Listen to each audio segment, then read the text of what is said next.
Welcome to Mormon Book Reviews, where an evangelical encounters the restoration. I am your host, Stephen Pinecker, and I'm very excited about the guests that I have today. I'm a big fan of books, obviously, as you all know.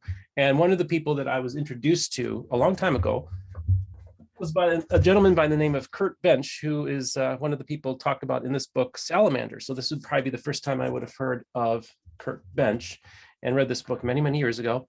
And really found him to be an interesting gentleman. And then, of course, we all know Murder Among the Mormons.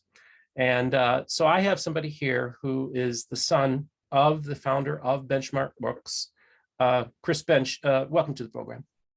Thank you. Appreciate you letting me be here today. So basically, last June, I was at the Mormon History Association, and I'm talking to Shannon Flynn.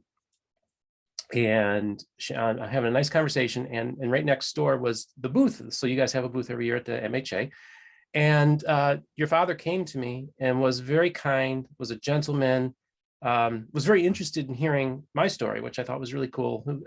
So I had this wonderful opportunity to talk to Shannon Flynn and Curt Bench, both newly minted famous people because they're just on Murder Among the Mormons. Mm-hmm. And it was a real honor and privilege to be able to talk to both those gentlemen, because within a few months, both of them will have passed. Yeah. So one regret is I didn't have them on my program, but I'm honored that I at least got to have a conversation with them. And like I said, your father, he's a gentleman and was a decent man. And I wanted to honor him by having you come on to talk about your father's legacy and the bookstore. But before we go there, I just want you to tell the audience a little bit about yourself. Give us your background, what life was like growing up in your family's household, perhaps where you served your mission and all that kind of stuff. Sure. Before I jump into that, I just want to touch base on what you said right there about meeting my dad and Shannon, and give what I think is a true sense of who they were.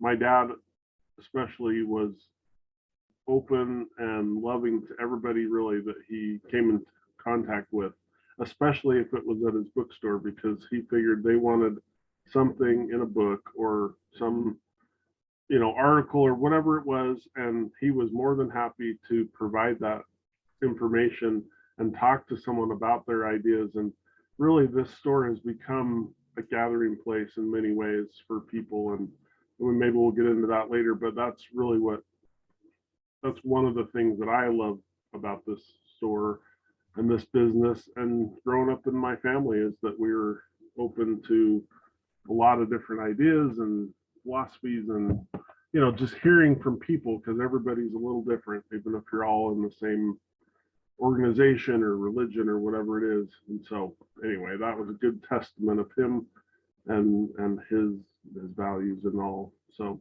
yeah. Okay, so growing up, I was born and raised here in the Salt Lake area. I'm the oldest of 4 children. I have 2 sisters that are twins that are 3.5 years younger, and then a brother's 10 years younger than I. And he actually worked here at the bookstore for a number of years. In fact, everyone in the Bench family, as you might imagine, worked at Benchmark Books at one time or another. That was kind of the way my dad helped put us through college, is he would give us jobs and pay us for our time so that we didn't have to, pay ourselves, and he helped us out there. So my sisters both did things, my brother for many years, and books were always a big part of our life. I remember growing up having constant access to books and reading. And, my parents would both read to me. I remember my grandparents reading to me and telling stories. That was one thing that my dad had a knack for. He had grown up in an area outside of Los Angeles. And so he had a whole different perspective and life experience than we did for growing up in Salt Lake City. And he had a habit of every night telling us a story that came from his life or his experience or his brothers or whatever it was. And it was just a fun, fascinating thing to have him tell us about things that had happened in his life that were so different and stark contrasts to ours growing up in sort of the Salt Lake City bubble. So that was always fun, in addition to the books. And then I remember early on, like there's a set of books called the Landmark series that I remember was one of my biggest introductions into like historical figures. And I remember that at like 10, 11, 12, right in there. And it was like basically like a condensed children's version of events of all sorts of topics in U.S. history. And there's even one on the Mormons about the settling of the West. And that was a fun and very helpful introduction to so many topics that would help me throughout my life ahead. So anyway, let's see, growing up, we were kind of your typical Mormon family, I think. That we would all go to church with just a few blocks away, and most people in the neighborhood were part of our congregation, and we knew them well and interacted with them, and that was a big part of life.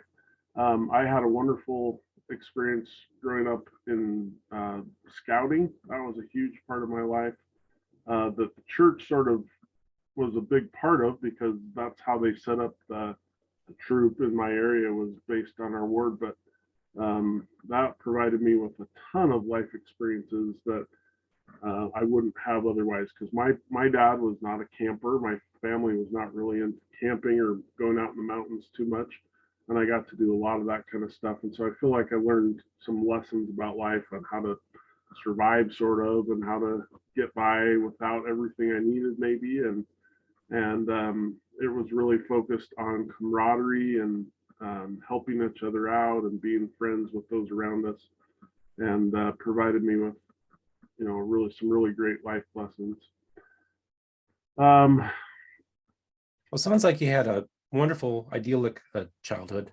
Sounds like you've had a wonderful father. It just sounds like, wow, this is the kind of just people would love to have the childhood you had.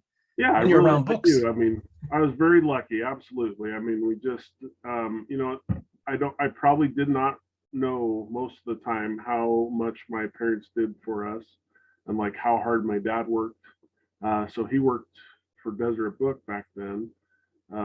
In fact, he took a job with them not long after he graduated from college, and just sort of worked his way up with them, eventually became a manager at several of their stores, and then later started their rare book department, and that's sort of how Benchmark Books came about later. But anyway, so he did a lot of that kind of stuff, and was kind of always there to do things with us, and didn't, I really wasn't aware growing up as a kid, like all the adult stuff that I'm sure they were doing all the time. So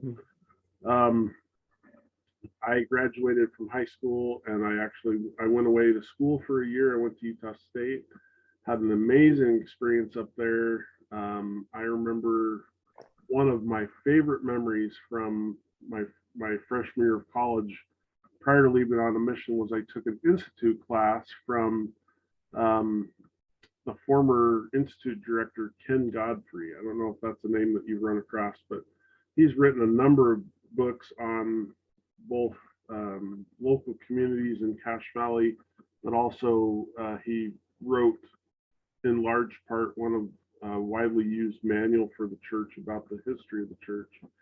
And his class was difficult questions from Latter-day Saint history.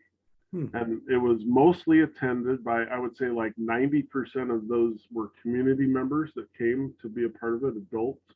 And there was a few of us students that took it, but it was like, this was an awesome thing, because I was already learning about this kind of stuff from my family and those that I associated with here at the bookstore, employees and others, and my dad. And then I took this class, which he was like not pulling any punches. He was hitting a lot of the hard topics, the questions that so many Mormons have had in their life, and he would provide, a pretty good answer. At least I felt like it was in my 18 years, and that was a really good preparation for me. So I honestly wasn't quite sure I wanted to go on a mission. I didn't know, it was just one of those moments of like, am I going to do this? Is this something I really want to do? Because college life was a lot of fun. I made some great friends, but almost all of them were going on missions, and so I think that helped solidify my choice. Excuse me, I'm going to take a Yeah, no problem. This is really interesting. I'm glad you're sharing this. Yeah. So I was younger than most. Like, I don't know if you've talked to too many younger folks about their experiences, but generally in the Mormon experience, you know, you become an elder, you're ordained an elder, and to go on a mission or whatever when you turn 19. When you go, I'm sorry, that's how it used to be, right? Mm-hmm. Because missions didn't start until they're 19. We know in recent years that they've changed that and gone back, but I remember being sort of overwhelmed and a little unsure of myself because at 17, when I graduated high school, I was made an elder to go away to college, and sort of felt like I was growing up way too fast, right? And that was not something, I mean, it didn't really change my life much because I was in a singles ward, which is just all singles, no married people, and other students. And so there was really no like pressure there, but it was, I just felt like this is so weird. In fact, I remember the stake conference that they had, which is a meeting where they call together all the congregations within a geographic area for a meeting, and they have very often a presiding sort of individual come in to speak. Anyway, they called together all what they called the prospective elders, all the young men that they were going to be ordaining elders, and they announced that during this conference. And we were all there in the room, and I said to the stake president, the leader, I said, now I just want you to know and make sure, because all my peers here are older than I am. I'm still 17. Is that okay to still make this change for me? You know, and he kind of scratched his head and he didn't remember having had that happen for a long time, and they conferred with their handbook and everything and decided it was okay. But nowadays, I'm sure that's normal because they're sending kids out at 18. But anyway, that was kind of a fun thing. And so I go to college and then decide I'm going to go on a mission. So I got called to serve in the Portugal Lisbon South mission, was what it was called at the time. And so I went into the MTC in November of 1995. And it was right beginning of November. So I was there for some, what was it, sort of hard, but also really cool experience of celebrating both Thanksgiving and Christmas away from family and friends and being in this missionary experience. One thing that was really cool is my grandfather, my dad's dad, was actually he was in what's called the branch presidency there, which is they would call individuals from the surrounding local congregations to come in and be sort of ecclesiastical leaders for these missionaries while they were preparing to go on missions. And so they would meet every Sunday in these congregations. Anyway, my grandfather was one of those leaders, and so I got to see him every weekend, and he could hand deliver me, treats and goodies and letters and things from my parents and everything else. And so that was a lot of fun, and it probably helped me to prepare to leave. But I had a really great group of individuals that were in what's called a district. It was a group of missionaries. We were all going to be going to the same place, and they were a great group of guys, and I had a really great experience there in the MTC with them. And then when it was time to leave, there was still visa problems getting to Portugal, so I actually spent a month of time in state of Washington in the Seattle mission, and I was in the town of oh brother, I'm gonna forget all of a sudden. Anyway, I had a great experience there for 1 month before going to Portugal, and that was, talk about a culture shock. Like, just can't quite prepare you, even all the studying and learning you can have. I remember I arrived in the country, and I think we spent one night in the mission home in like this really nice place, and you're thinking, wow, if this is how the mission is, then this will be great. But I got driven to my first area, and there was a beautiful community called Costa Caparica, and it's on the coast. And so there was, I mean, it was a beautiful place to be. But the town, the home that we lived in was, there were members that lived upstairs, and we lived on the main floor. And I remember they drove us down the street, and the pavement ended, and it was just dirt. And there was just kids running through the streets, and it looked very third world to me, and it was just such a shock. Even though we came to a home that had, that was stone and had beautiful craftsmanship in a lot of ways, but it was in a lower income part of the world, and so it was quite an adjustment for me. But overall, I had a great mission experience. I feel really lucky that I had trainers that were really not only knowledgeable, but also very what I say, cool. I would say the guy had been out for a long time, and he was like, okay, you don't have to worry too much about so many of these things. Like, if you want to enjoy your mission, don't take it too seriously. I don't know if that's good or bad advice, but for me, it was good, and it worked out to my advantage. And I feel like I had an amazing mission experience. I don't know how much you want to get into that, but the last 6 months of my mission, I spent about the first year in a couple of areas, and then I was transferred to the mission office, which enabled me to spend a lot of time with the mission president, and then I got to travel the whole mission with him and see different parts of the country and different missionaries, and had a great experience. And then the last 6 months, I was transferred to this other part of our mission, which is called Cabo Verde, which is an island chain off the coast of Africa, so thousands of miles away. It was a former Portuguese colony. And so I went from, Europe, like a very distinctive European culture, to West Africa, which was, as different as night and day. It was just totally third world, very behind the times.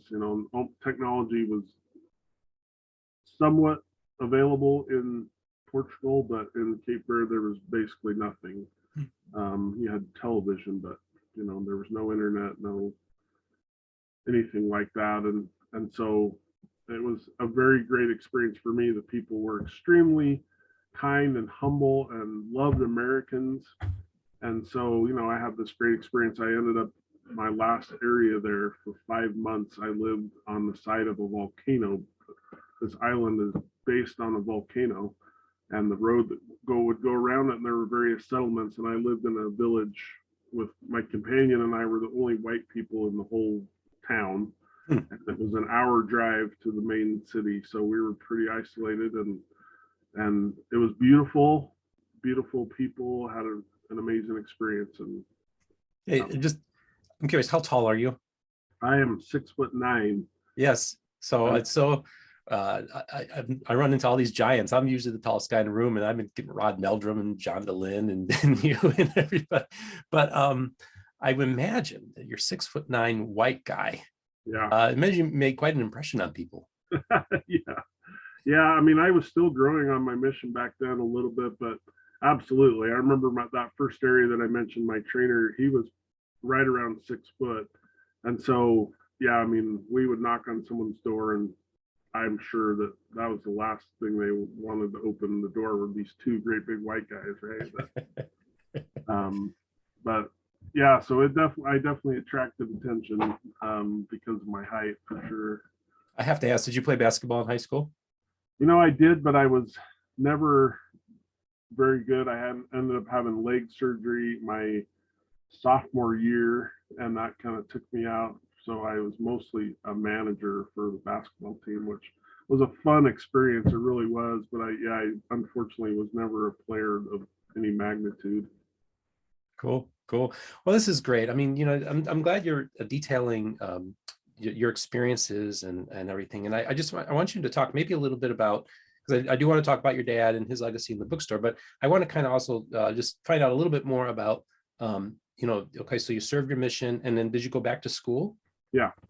yeah, I went back to Utah State again. I had established, like I mentioned, a really great group of friends my freshman year, and we had all kind of kept in touch. And so, because I was the young one, I was still on my mission when school started. So most of my friends were already on their first term back from their missions. They all ended up living together, most of them.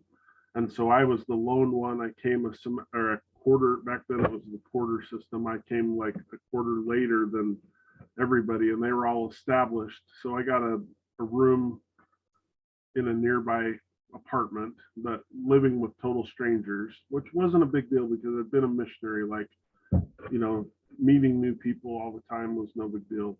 Ended up being a really great experience overall. But yeah, I was really tight with this group of friends, and so we did a lot together. In fact, I got home from my mission in like I think it was late November, and so my friends were already, all up there at school, and I remember they invited me up to come be with them in a social atmosphere, and so I was very quickly put back into the social scene and the fun times, and I had this tight knit group of friends, and yeah, so I went back to Utah State. I had a great experience up there. I'm a big Utah State Aggie fan. We had incredible experience as students in viewing the athletic programs up there.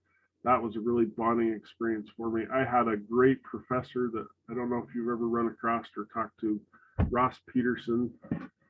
He was a former editor of Dialogue and has written a number of books, but I had known him prior to going up there, and he's really what recruited me to the campus, both the beauty of the place, and then he said there were some job opportunities there and as a student, and he was a history professor, which I was in love with. So that got me there as a freshman. Then my friends got me there basically after that, and I stayed. Let's see, I got back in 97, started school in 98, and was there for 2 more years essentially to finish. And I, for many, many years after, I always was like, I wish I could have stayed in Logan and at Utah State, but the bookstore and my family were here, and so it was a very, the mission experience coupled with my college days were definitely like formative experiences in my life, and I made lifelong friends in both those places, and those experiences really helped me to have a broader sense of the world, and I knew that I could make friends and that I could have a good experience basically no matter where it was. And at the time, I had started studying history, but then as time went on, I started looking at the bookstore and thinking that's really a place I would feel comfortable. I had worked there part-time going back into my teens, and then every summer when I was out of school, starting in high school, I would work the full summer at the bookstore and had really enjoyed the atmosphere, the people, everything else. And so I started viewing that as really the place I could go. My dad was offering me a job here, and so I stopped my study in history officially, and started studying business. And so I ended up graduating from Utah State in marketing. I think I had a Portuguese minor. That was pretty easy, and so I came home to work in the bookstore at the very end of 2000.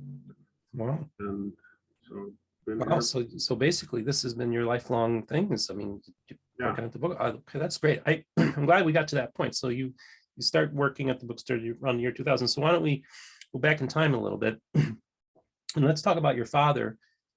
What led up to him, because you said he had involved in rare books for Deseret. Now, from my understanding, as I believe Anne Wilde told me, that he basically, because of the whole Mark Hofmann thing, the church decided they kind of wanted to get out of the rare book stuff or the collectible stuff. And I mean, I could be misremembering it, but then that opened the door for your father to open up his bookstore. So maybe talk a little bit about that. Sure.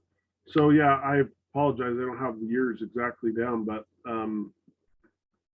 certain. So yeah, he starts at the rare book department. I guess he got permission to start selling out of print rare books, which was a whole new thing for Desert Book. They hadn't done this for many years.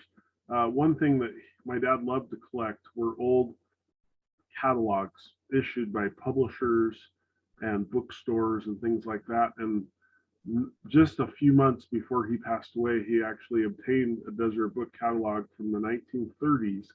And he found within that catalog an ad that basically said that they would search for out of print and rare books for people, like things they had sold out of. They would be happy to search for things. So he was thrilled to find that, because that was something he sort of restarted, 50 years later, where no one in the company had an institutional memory that they had ever done that before. But it was kind of fun for him to see that that is something that somebody did at one time in the past. So yeah, he starts the rare book department, and as part of that, in the late mid 80s, he encountered Mark Hofmann. He actually, if you read Salamander, anybody that reads Salamander, you'll know that he was actually quite close with Mark Hofmann. They were good friends and associates. They did a lot of business together. And he was one of Mark's defenders at the time of the third explosion, and actually called to warn him. After the second bombing, and said, hey, be really careful. There's, somebody out there that's killing people in our business, and was totally, had no idea that he was involved, much like everybody basically at the time.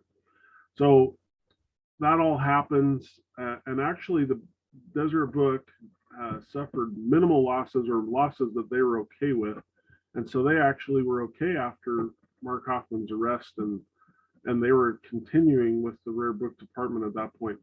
But shortly after that, my father discovered that there was a whole lot of money missing from his department, and he had to do some major searching, and turned out that his assistant manager had been embezzling money and product out of his department, that he, because he had left this guy with full like check signing capabilities, and he could buy books and everything else, and unfortunately he had been dishonest in that. And so when they discovered that it was almost $250,000 worth of money and product that he'd taken from the department, that's when Desert Book decided that, we're going to get out of this world of where everything's not a set price and a set number, and numbers that we can calculate and keep track of with our accountants, rather than one thing that's, worth 100 books or whatever it is.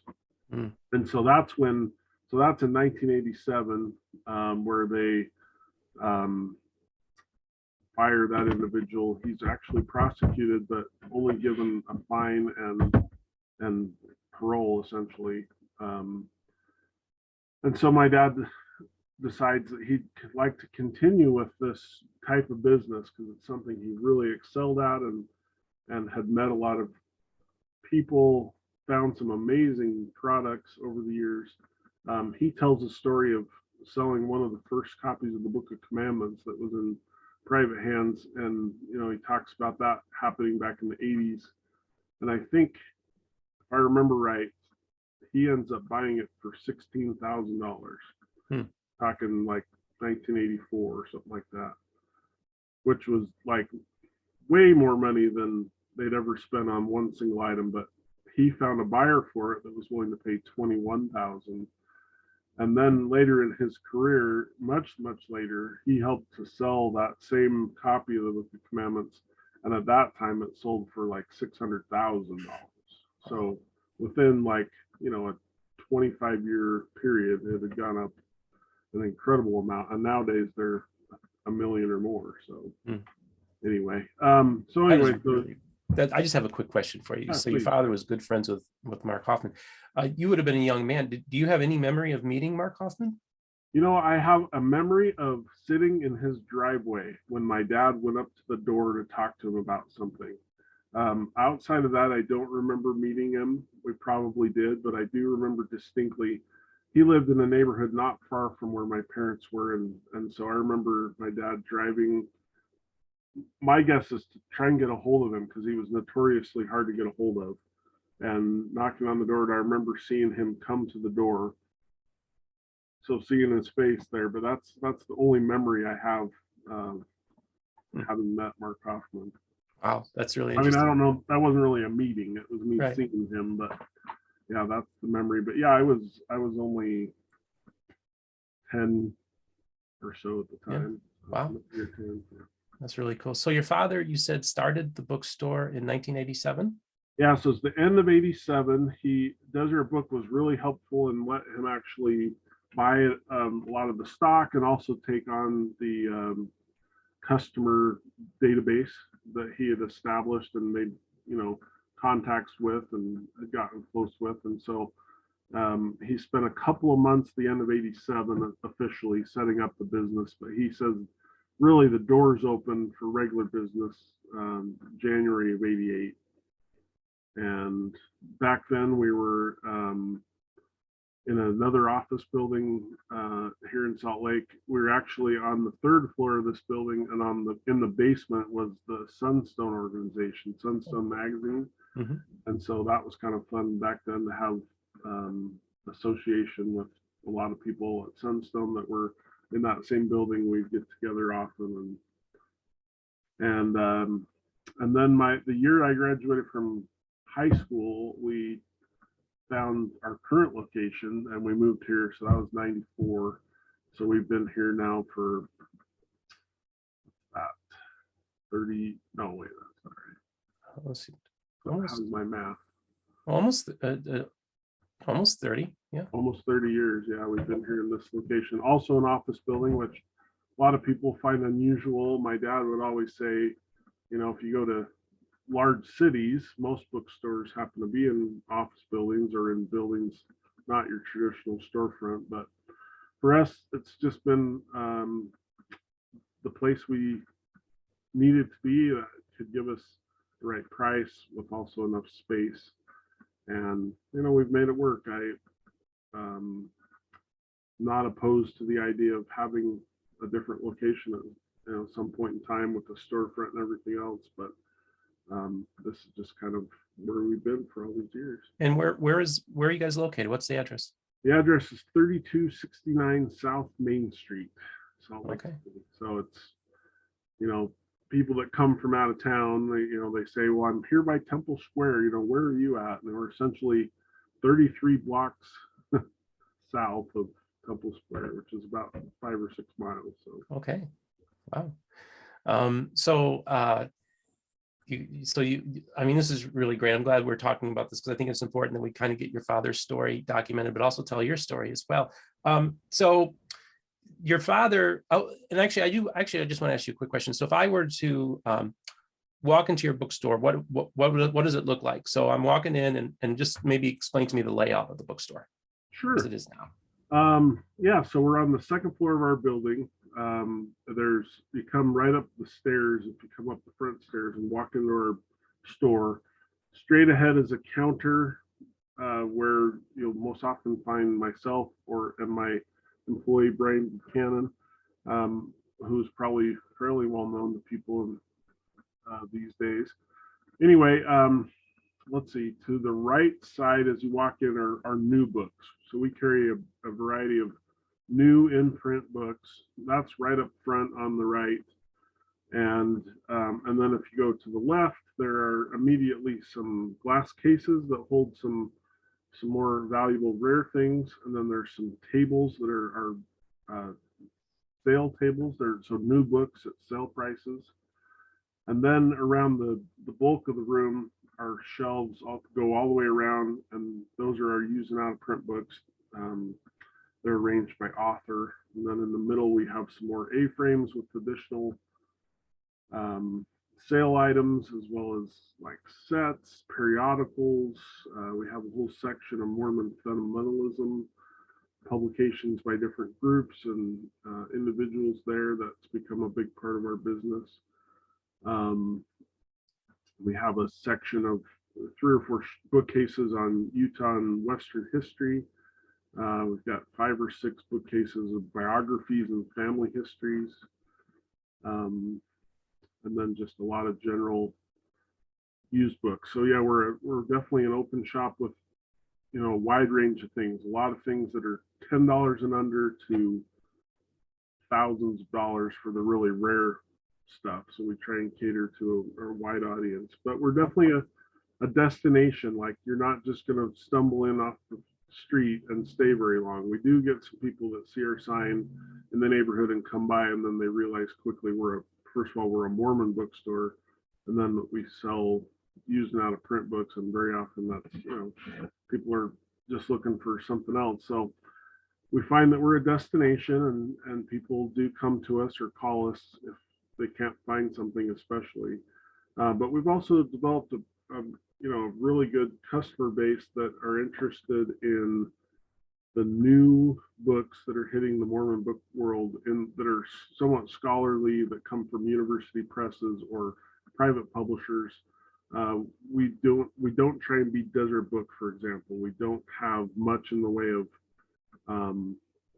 books by general authorities that are kind of just life books, or we carry basically no new fiction.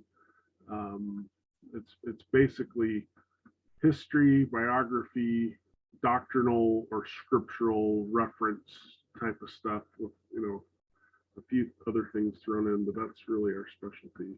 And just to get a general, what is the square footage of the bookstore, roughly? I think we have about 3,000 square feet in all. Okay. Wow. That's really cool. Yeah, I love it. I haven't been there yet, so I'm looking forward to. I have 2 trips planned for Utah this summer, so I plan on getting out there for at least one of them. And I'm looking forward to. Perhaps we could film a segment there or something. You could give a tour. Yeah, we'd love to have you. That'd be fun. That'd be great. So maybe you could talk about, like you had mentioned. I want to talk a little bit more about the bookstore, and then I want to talk about your father. Tell me about some books that you have that might be of interest to my viewers, just maybe some unique and interesting books that are in your collection. Sure. Well, so with my dad in mind, I did grab a couple of things. So overall, Benchmark Books has always been a retail bookstore, but there's been a couple of instances where things sort of came together and became pet projects for us that we actually turned into a publisher for. And so I wanted to share a couple of those. The first one is, let's see if we can, this is the way it comes. This is the standard edition of what's called the First Mormon Book. Okay. And back in, the year 2000, essentially, my father had obtained an incomplete copy of a first edition Book of Mormon. It was missing quite a few pages. And so he had there's a concept out there in in the book world for what's called a leaf book, and it's been done before with like famous editions of the Bible that would take single pages of an original and showcase them in some way. So the first one, he decided he wanted to do this with the Book of Mormon.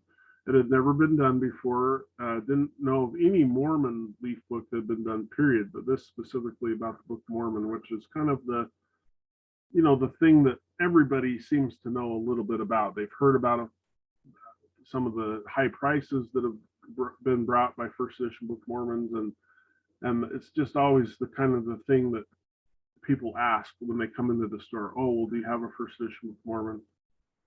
They're very hard to find. Back then they were a little easier and lower priced, but he thought, what a great way to make it like a page from a first edition Book of Mormon available to a wide audience.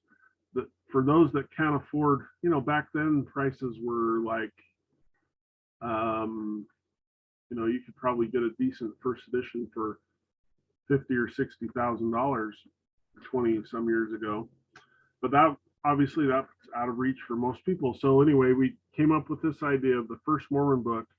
I won't go into all the details, but it's very detail oriented in the way that it was created. Special cloth. The paper is handmade. It was printed on a press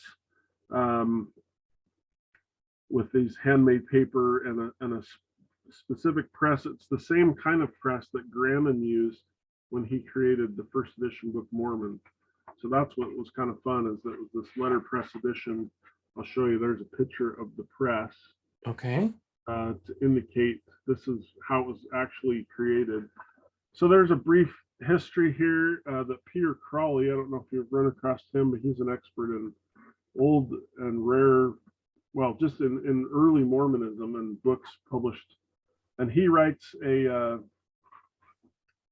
little history about the book. But then the thing that's most interesting is we have a actual leaf of a first edition Book of Mormon that's set in the book. Oh, that is really cool. So you can see and read and touch a single page, and that it's cut out on both sides, so you can. Oh, great! And I love it. And so, anyway, how much do you guys? How many of those do you guys have yet, and how much do they cost? Yeah. So at the time, this was this is called the standard edition. There was about well, there were just less than 300 total that were done. We did them in 3 different states. The highest, nicest version was called the Premier Edition. There were only 15 copies of those. Then there was a deluxe, and then this is the standard. These sell currently for, I think we're asking $950 for a copy of this. If you price a nice first edition of the Book of Mormon at over 100,000, some of them are like 125,000, as much as that. This is an amazing way to own a piece of the first edition. So we do still have a few of those, and I do have a couple of the deluxe edition too, which basically has a nicer binding. It's a leather binding, and it comes in a box rather than a slipcase like this. Wow. That was a big project for Benchmark Books. That was something my dad was really into. And then the thing that he did the year before he passed was Signature Books, or Smith Pettit Foundation, had hired Dan Vogel to do a new transcription of the Wilford Woodruff journals, which is a very historical set of journals in Mormon history. It really chronicles the whole Mormon experience through the 1890s, and there was no other resource out there that gave as much detail. Anyway, it hadn't been available for many, many years, and the used book market was selling sets for as high as $5,000, $4,000 to $5,000 was, and you can still find some for sale at that price. So anyway, Dan was hired to create this new transcription, but they were not going to print the book. It was just going to be electronic. And so we obtained permission, and this was really my dad's big project, is he published the Wilford Woodruff journals in a beautiful 7-volume set in this red cloth. It's typeset really nicely, so it's easy to read. I don't know if you can see this very well, but easy to read, referenced really well. It's referenced by date along the top, so that if you wanted to study just like a certain period of time, you could easily find when that was covered. And then we added additional material from the day books that weren't in the original version published in the 1980s. And then Brian Buchanan, that I mentioned before, our longtime employee, actually wrote a new index, or created a new index that has not previously been available, which is greatly expanded from the original. So those sets came out officially the very beginning of 2021, and that's been a big deal. We do still have sets of those available. They're $895 for the set. If anybody's interested in that kind of thing. Now, when you say your father publishes these books, what does that mean? Does he have the equipment to do it, or does he contract it out, or how does that work with that? Yeah, we don't actually have the equipment. We just contract with others, but it's so it was a partnership with the Smith Pettit Foundation and Benchmark Books as the official publishers, and so we maintained the inventory and went through the whole process of having them created, essentially. So Benchmark Books is more than just a bookstore; it's actually a publisher. In a few select cases, yep, we've done a couple of things. Another individual from our past that has also passed away last year was Will Bagley.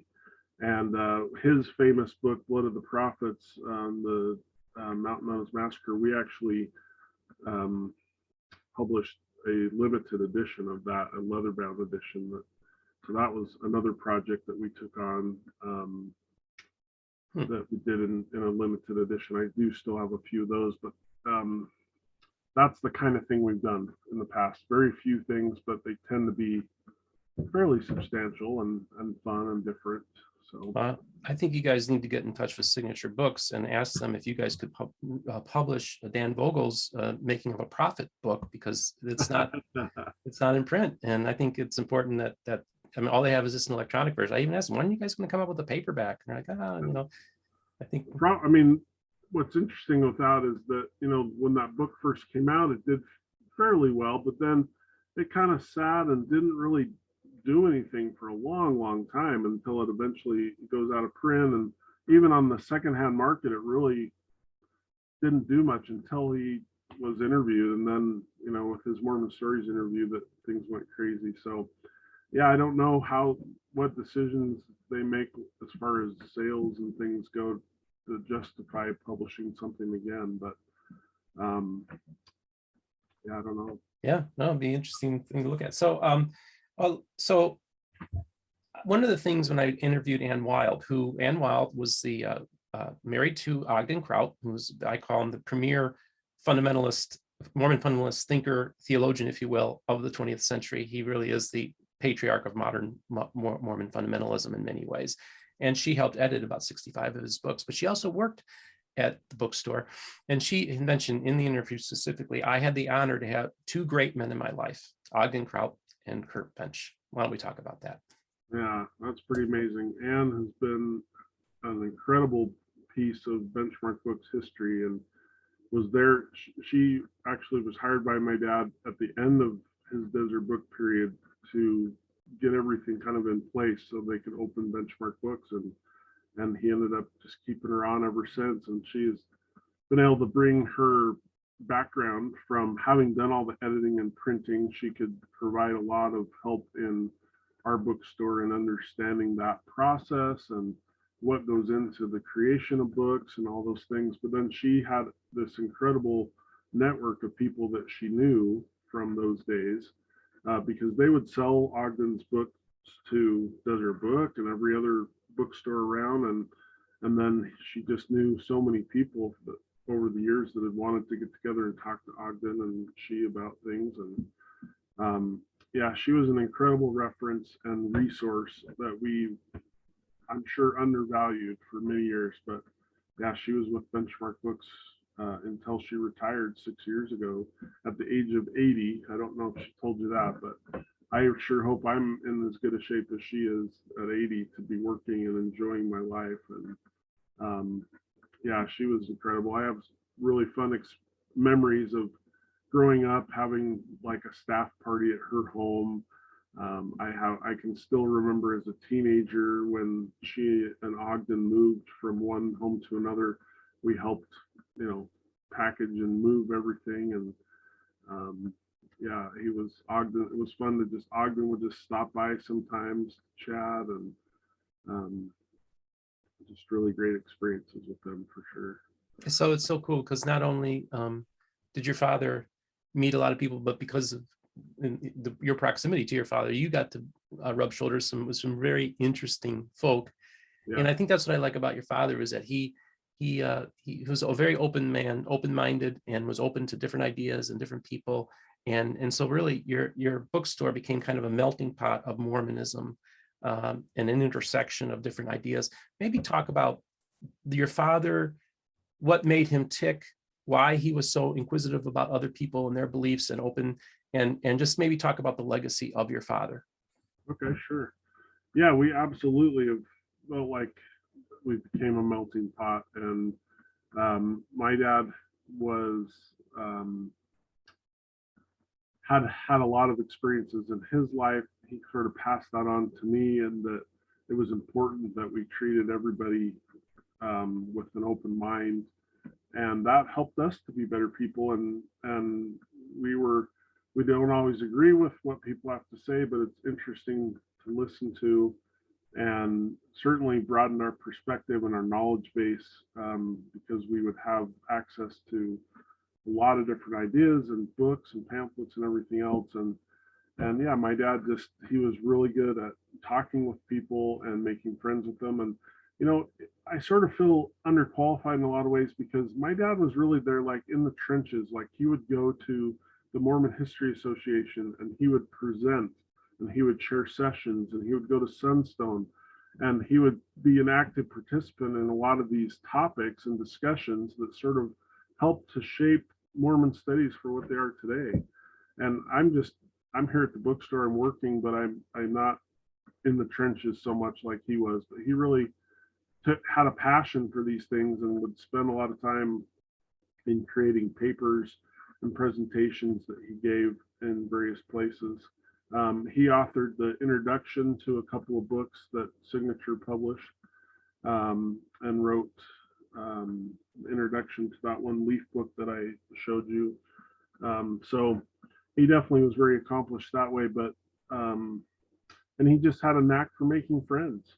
I mean, he was really good friends with a number of authors over the years. In fact, you asked about Easter earlier, and part of Easter we held an Easter egg hunt in my parents' house, and my mother, rather than trying to negotiate the backyard, decided to use my dad's library as the place to hide the toys and goodies for the young kids that came and work.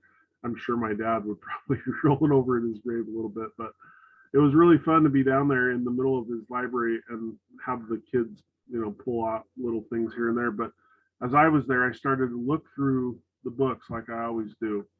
And it was just a touching and fascinating experience to read all the books that are inscribed to him by these various authors, and just to see that he was a friend and a supporter to a lot of people that have now passed on, some that are still around. And he was a major player, and because of his kindness and support, people, latched onto him as a friend and an ally, basically, in a lot of ways.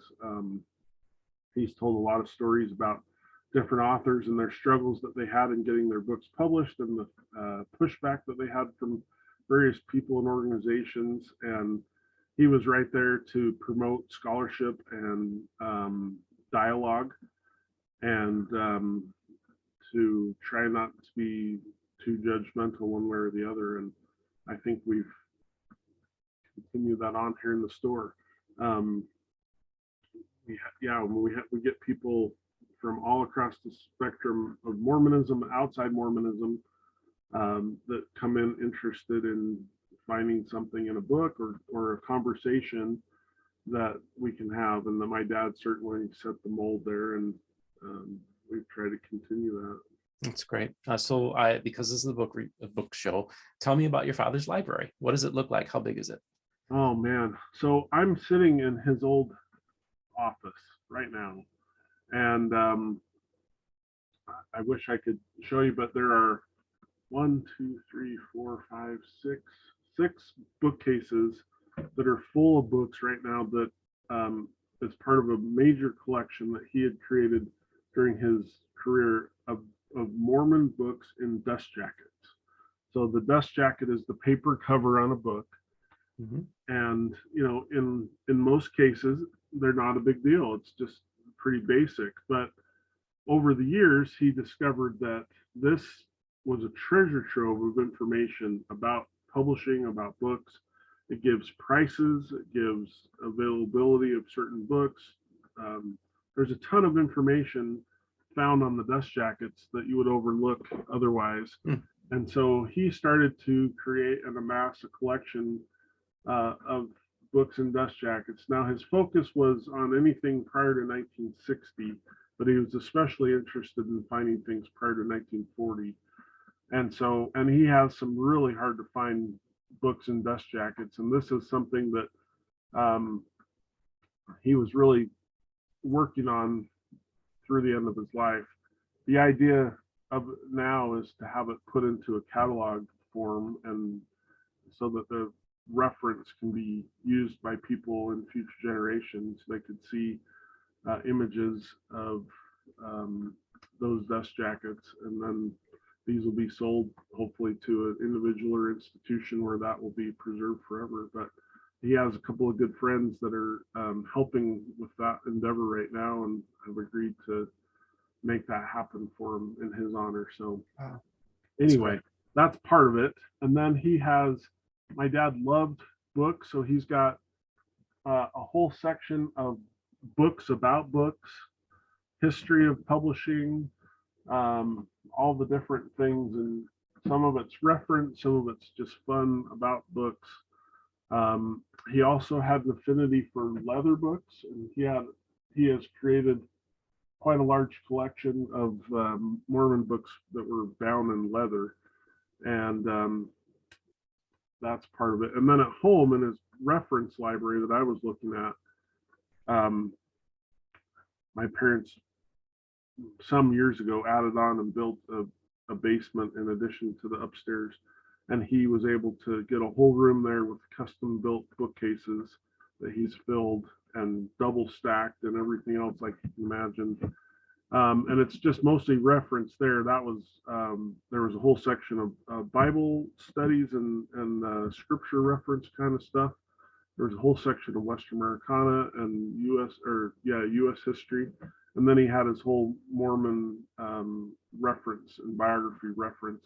And those are the ones I was looking at. And I swear, like, at least every other book was signed or inscribed to him by the authors. It was a fun legacy. It's something I've toyed with creating a catalog of, just to show some examples of things. But wow. So let me ask you, what is one of the favorite or favorites items that you have that at Benchmark Book? Like what was like your top? I mean, it doesn't have to be one, it could be a couple, whatever. But just I brought a bunch of examples because I didn't know for sure, but let me show just a couple if you have time. This is so part of running a rare bookstore is you just never know what you're going to find and what might come in the door. It's always nice to have really fun rare books, and I know you've seen a lot of them from other people you've interviewed, but you just never quite know in our business what we're going to have one day to the next, because we're obviously in business to sell these books and we want to find customers for them, but at the same time it's also fun to be able to show them off to people too. This is something I actually just sold, but if you can see the spine there, Doctrines and Covenants. Yeah. This is a Doctrine and Covenants. This is actually the first edition of the Doctrine and Covenants. So it's published in Kirtland, Ohio in 1835. Wow. Okay. So the Book of Commandments was done 1833, not officially published because the press is destroyed. There's only 29 known copies of that. There were 1,000 of these produced. This is rebound copy, but all the text is original. And these just do not come up. So this is a fun, fascinating piece of history coming out of Kirtland, the full revelations of the time of Joseph Smith. And so we have stuff like that comes through infrequently. And I've actually felt really lucky to be able to sell that to a customer just recently. Really quick, from the Kirtland era, I just want to show a couple of other things that I've got. You've probably seen these before, but this is a copy of the Kirtland Banking Society note. This is the $5 note. Huh? So it bears a Joseph Smith and Sidney Rigdon signature. Depending on who you talk to, most think that most of those signatures are not actually by Joseph Smith. But anyway, money that was issued at the time and continues to be a historical artifact now. Awesome. That's kind of fun. Now, also published in Kirtland, Ohio, was this newspaper called The Messenger and Advocate, Latter-day Saint Messenger and Advocate. This is a single issue of that. It was edited by John Whitmer from 1836. I've never had a single issue of that before. So that was kind of fun to have. Speaking of just things that just walk in the door, I'll show you this. I had an individual come in and say, you know, I have some books here I'd like to return. In addition, I have a few books that I got from my dad's library that it's it's probably junk, probably nothing you're going to want. And in closely examining it, we found this small hymnal. And at the time, it was missing the front cover and had a really beat up rear cover. But we looked closely and see if we can get this in there. Yeah. So this is from 1841 in Nauvoo. Okay. This is the second edition of the hymn book, selected by Emma Smith. And so I had that repaired and created to be a stronger book, but a very, very rare. I'm curious, how much does it cost to restore, like to give it a new cover? What is the cost in doing something like that? Sure. So this one was about $2,000 to have it created. And part of that was because he was doing me a favor to get it done quicker than some. So yeah, I had the new cover and new spine. And as part of that, he re-sewed the book itself so it'd be tight, and then created the gold on the outside. Beautiful. Wow. Most of the time it's not quite that expensive, but in today's world, to find someone that can do really good job with restoration or building of books, it's going to be costly because it's really an artistic form. So another quick thing that is another thing that I have the opportunity to try and sell is this is a copy of the Book of Mormon, very nicely bound. This one was published in England. This is the first, what they call the first European edition, in 1841. See that? That's another fun little. Is that the original binding? This is one of the original bindings. Yeah. So it's a fancier than normal binding. A lot of them are just very plain, but this one is an original.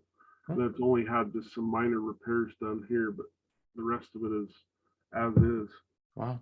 Beautiful. So we get stuff like that. I've got, I don't know if you've talked to anybody in the string organization or those that have come from, but this is actually the second edition, expanded edition of the Book of the Law of the Lord, but so James String's original revelations. Unfortunately, it was at the time when they published it, there was no title page, so there is a later insert that's been added, but that's a very unusual thing that we recently came across. And I also have Holy Scriptures. This is the Joseph Smith translation of the Bible. Was that put out by the RLDS or? Yeah, it's published by the Reorganized Church. This is 1867. Oh wow. This is not the problem. This is not the true first state of it, but it was done in that early period of time. So that's kind of a fun little thing. I don't know how much you want me to go on. I can talk about books forever, but just really quick, just a fun. So outside of books, we also do documents. So I have, like, this is a letter signed by Brigham Young. Wow.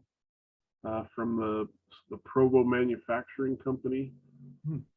Wow, that's great. Another this is a handwritten letter by Wilford Woodruff, the fourth president of the church, in his hand, initialed by him at the bottom. This is like a minister's certificate that's signed by the first presidency, Joseph F. Smith, and others. Wow. Speaking of Joseph F., I have to show there's this set of books called the Bible in Art, and they're beautifully done from around the turn of the century. It shows just a wide variety of art images from the Bible that tell the Bible story in art, basically. Oh, beautiful. But this particular set came with this incredible inscription in the front. It's from President Joseph F. Smith to one of his wives on her birthday, and he goes into great personal detail. So that's kind of a fun item that we have at the moment that, I obviously hope to sell, but it's fun to show off to people. So absolutely. Wow. Anyway, I feel like we did a Brent Ashworth, about 10 episodes of Brent Ashworth's show and tell that I air periodically on Tuesdays. This is great to go throw and just give you a sense. People, this is a remarkable collection, a remarkable bookstore, and a remarkable legacy. And it's so wonderful that you have been a part of this for most of your life as well. So you appreciate your father's legacy, and the torch has been passed on to you. And we had talked off camera the other day that this past year has been a good year for you guys, which is really good because it bodes well for the future of the bookstore. I just wanted to touch base because, one of the things I find interesting that you guys do is that you have actually on occasion you'll have authors come and do readings and talks about their new books that are coming out. Yeah. I know on YouTube I've actually watched a handful of those. I think last year you guys might have been you're the ones that had a Zoom call with Turley as well, and I participated in that. But now you guys, you're planning on having authors coming back and talking to the bookstore. Maybe just give us a preview of what's coming down. Yeah, for sure. Just a brief background. So we've done that for quite a few years and had a wide variety of authors come and speak, and we do post those on our website, which is recently revamped, just benchmarkbooks.com. One book that's been in the Mormon world recently, and this is one of our most recent events. We had Gary Topping here to talk about his short biography of D. Michael Quinn. Just last week, we hosted an author by the name of Richard Saunders, who has written a book about the 1920 edition of the Book of Mormon. And his publisher is Greg Koford. Greg brought his own personal books to show as references to that book. So it was kind of fun. You could have show and tell and also hear about all the details that went into the publishing of the Book of Mormon at the time. Right now, we only have one event scheduled. It's coming up in early May, May 10th.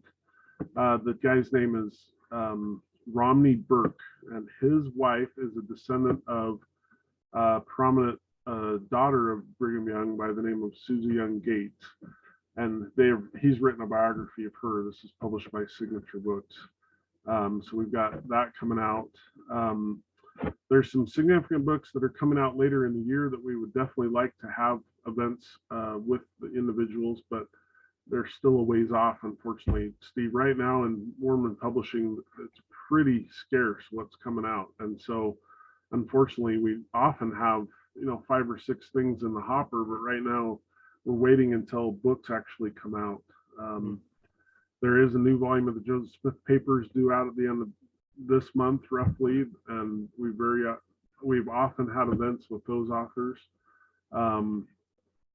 There is a book coming from, I mentioned Greg Koford books, called The Method Infinite, which is a deep dive into the influences of Masonry and Mormonism in Joseph Smith's lifetime. And we definitely have talked to the authors about coming to do an event here at our store. But we've hosted some amazing ones in the past. We've had Mike Quinn here. We've had Terrell Gibbons. I mean, it's a wide variety from all across spectrums, but unfortunately, I don't have a ton of ones to tell you to watch for at the moment, but we're hoping that some of those materialize in the next few months.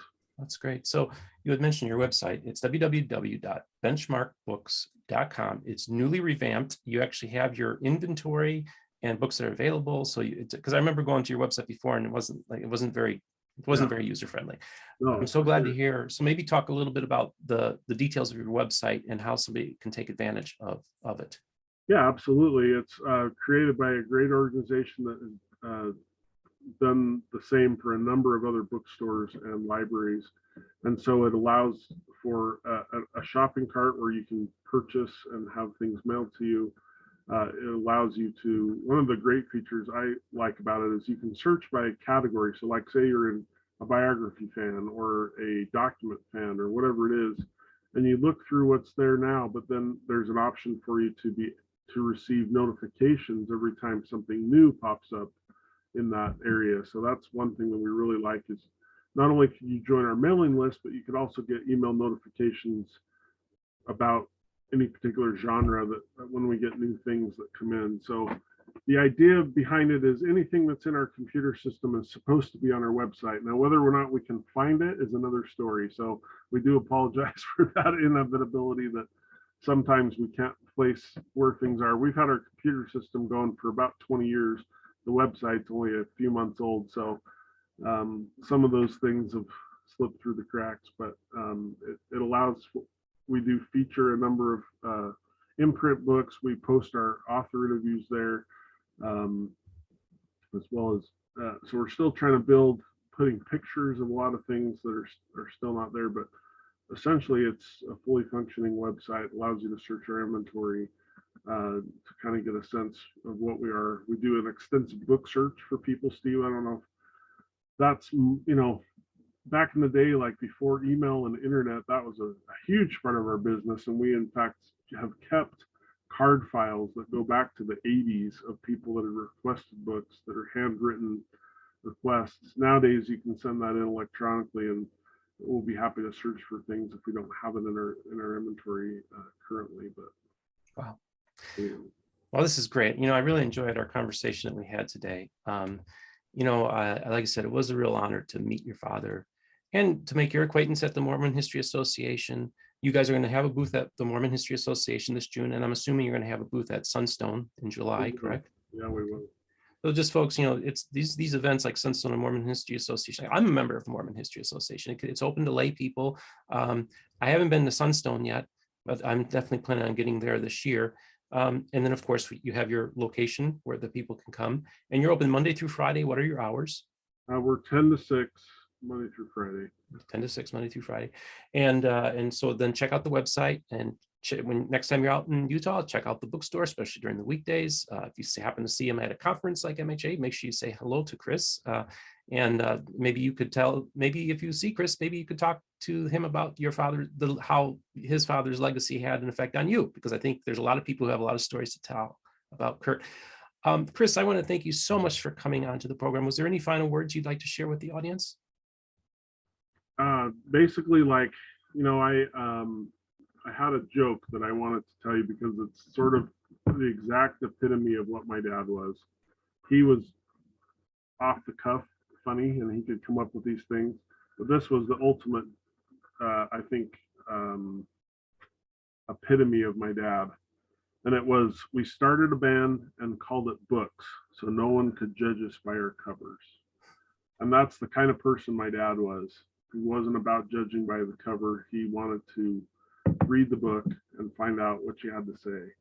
And I hope that we've continued that in his stead. I love hearing about him. And I've been very lucky to be in a place where people come in every day and talk about my dad and his legacy and the memories that people had with him. I know my siblings and my mom don't have that available to them, and so I know that their grief has been more difficult because of it, but I love hearing those stories, and I hope you'll come in to Benchmark Books and talk about him and the experiences you've had. And even if it's just a fleeting moment, Steve, like you had to meet he and Shannon Flynn together, what an amazing experience that probably was. It was. But I appreciate you talking to me and letting me be on here, and we're grateful to have a viable bookstore, and we hope for good things for the future. Well, this was great. And you said your dad did all this kind of stuff before, and you weren't really sure how you do it. Well, I think you did a fantastic job today, telling your dad's story, telling your story, and talking about the bookstore. I really appreciate you coming on. Folks, I just want to remind you to make sure you hit like and subscribe and hit the notification button to be informed when a new video arrives.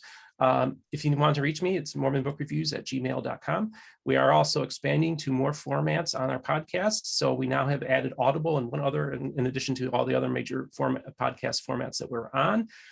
For those of you who wish to financially support the channel, please, I'll leave a link for our Patreon page. You can support us in denominations of $5, $10 to $15 a month. We have some exclusive content. I'm a little behind on that, but I'm definitely, and I want to thank all my Patreons as well. So either way, once again, dude, so awesome for doing a solid coming onto the program. We've been talking about doing this for months now, and I'm glad we were able to do it. You have yourself, everybody, audience, have yourself a great day and be well.